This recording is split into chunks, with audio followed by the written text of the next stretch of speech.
Oke, selamat pagi. Kita akan lanjut ke soal nomor 1 untuk tes penalaran umum. Nah, kita baca dulu nih. Kita langsung ke soalnya ya. Ingat, untuk soal seperti ini, kalian langsung ke soalnya aja dulu. Berdasarkan paragraf 1, manakah simpulan di bawah ini yang benar? Nah, kita baca nih. Dalam beberapa tahun belakangan ini, angka kemiskinan di Indonesia memperlihatkan penurunan yang signifikan. Meskipun demikian, diperkirakan penurunan ini akan melambat di masa depan. Mereka yang dalam beberapa tahun terakhir ini mampu keluar dari kemiskinan adalah mereka yang hidup di ujung garis kemiskinan, yang berarti tidak diperlukan sokongan yang kuat untuk mengeluarkan mereka dari kemiskinan. Namun sejalan dengan berkurangnya kelompok tersebut, kelompok yang berada di bagian paling bawah garis kemiskinan lah yang sekarang harus dibantu untuk bangkit dan keluar dari kemiskinan. Ini lebih rumit dan akan menghasilkan angka penurunan tingkat kemiskinan yang berjalan lamban dari sebelumnya.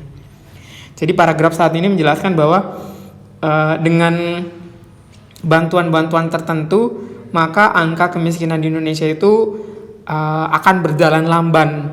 Dalam artian bahwa tingkat kemiskinan itu dari tahun ke tahun akan berkurang, kayak gitu. Nah, berdasarkan paragraf 1, manakah simpulan di bawah ini yang benar? A. Tingkat kemiskinan di Indonesia akan terus meningkat setiap tahun, yang salah ya. Jadi diperkirakan akan melamban atau bahkan berkurang. Penurunan tingkat kemiskinan Indonesia akan semakin cepat. Tidak juga cepat, tapi penambahan jumlah kemiskinan itu lebih lamban dari tahun-tahun sebelumnya. Tingkat kemiskinan Indonesia menurun dengan lambat karena berkurangnya kelompok miskin tertentu, benar ya. Nah, kelompok yang katanya perlu bantuan lebih itu adalah kelompok yang bagian paling bawah garis kemiskinan, kayak gitu. Semua orang miskin harus didorong keras agar keluar dari garis kemiskinan, enggak juga ya.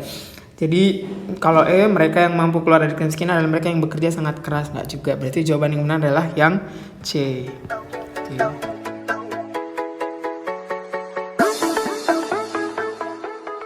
Baik, kita lanjut ke nomor 2. Nomor 2 itu membahas tentang stabilitas harga makanan ya.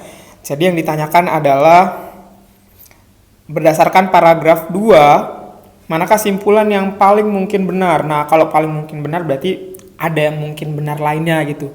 Nah, sekarang kita baca untuk paragraf 2. Nah, paragraf 2 itu stabilitas harga makanan khususnya beras merupakan hal penting sekali bagi Indonesia. Jadi di paragraf 2 ini yang dibahas tentang Indonesia sebagai negara yang penduduknya menghabiskan sebagian besar pendapatan mereka untuk membeli beras dan produk makanan lain.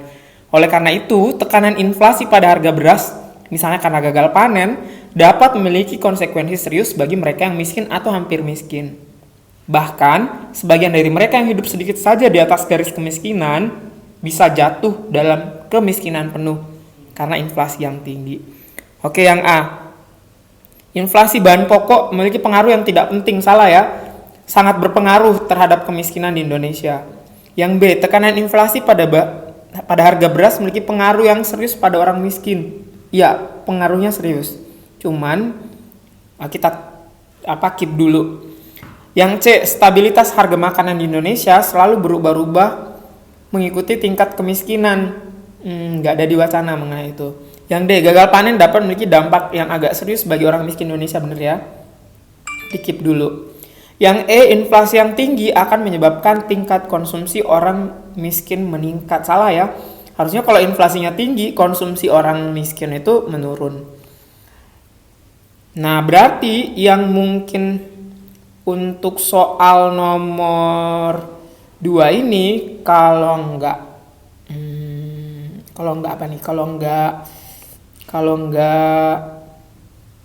B ya D gitu. Nah, kalau yang B itu tuh tidak ada yang menyatakan tentang warga miskin yang dimaksud itu warga miskin mana gitu. Memang sih inflasi itu berpengaruh terhadap orang miskin, tapi orang miskin yang mana? Nah, orang miskin yang dimaksud itu adalah orang miskin di Indonesia. Berarti jawaban nomor 2 itu adalah yang D.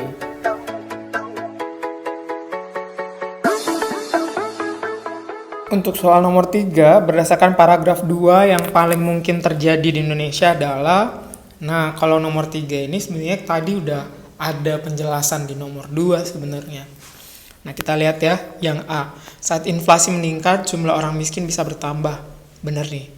Jadi kalau ada inflasi, jumlah orang miskin itu bisa bertambah. Karena di penjelasannya itu bahkan sebagian dari mereka yang hidup sedikit saja di atas garis kemiskinan bisa jatuh dalam kemiskinan penuh gitu.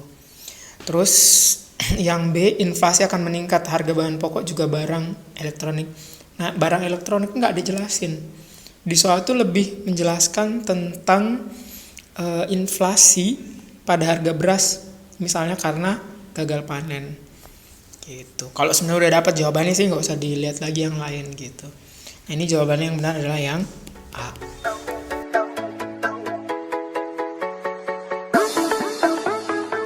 Baik, kita lanjut ke soal nomor 4. Manakah pernyataan di bawah ini yang tidak mendukung kalimat bercetak tebal pada paragraf 3? Nah, jadi paragraf 3 itu yang bercetak tebal, yang dimaksud yang ini. Nah, ini. Selain inflasi yang disebabkan oleh kenaikan harga makanan, keputusan pemerintah untuk mengurangi subsidi, terutama subsidi untuk BBM dan listrik, menyebabkan inflasi yang tinggi. Gitu. Yang tidak mendukung berarti cari yang nggak bersesuaian ya. Yang A, pengurangan subsidi menyebabkan inflasi yang berdampak pada tingkat kemiskinan, benar ya. B, orang-orang berada di bawah garis kemiskinan tidak membutuhkan BBM dan listrik. Nah, ini nggak ada nih. Yang namanya kalau orang-orang miskin ya tetap butuh BBM dan listrik gitu. C, pemerintah mengurangi subsidi BBM dan listrik dan akhirnya akan berpengaruh pada inflasi, benar. D, naiknya harga BBM dan listrik dapat membuat orang miskin semakin menderita, benar ya. Ya, karena keputusan pemerintah untuk mengurangi subsidi itu menyebabkan inflasi.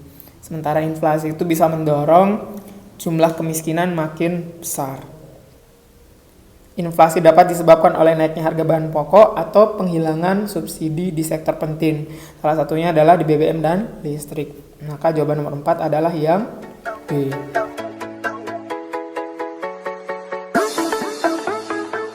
Baik, kita lanjut untuk soal nomor 5. Nomor 5 ini yang ditanyakan adalah berdasarkan tabel 1. Jadi tabel 1 yang dapat disimpulkan mengenai kemiskinan absolut di antara tahun 2013 sampai 2016. Berarti mulai dari sini sampai sini gitu.